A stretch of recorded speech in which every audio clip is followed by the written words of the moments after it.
رب العالمين وصف سنا استعيش باس خواسي آفرتي تشاك باشو صالح من بوكا أفرمي فالصالحات قانتات حافظات للغيب بما حفظ الله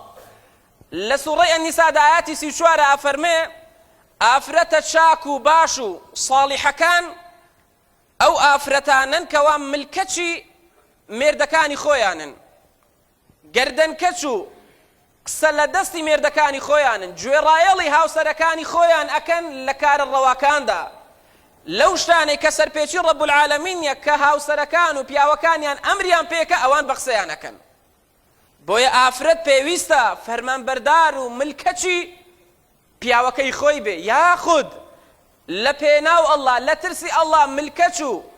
فەرمانبەرداری مێردەکانی خۆیان ئەبن و گوێڕایەڵیان ئەکەن وإنجا پروردگار أفرمي آفرتاني چاك باش باك بو خاص الحاو آفرتانيكن شون كاتك وبياوكانيان لما الله وبقسيان أكن وكاتكش كبياوكانيان در أتشيت دروا أتشيت كارو كسابته ولا مال دانيا رب العالمين أفرمي كبياوكي لمال دانيا بياوكي پنهان وبزر لبرشاوي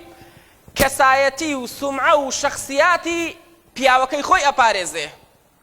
ناموسی پیاوەکەی خۆی ئەپارێزێ ماڵ و سەروەت و سامان و مناڵی پیاوەکەی خۆی ئەپارێزێ پیاوێکی تر ناهێنێتە نێو ماڵەکەی خۆیەوە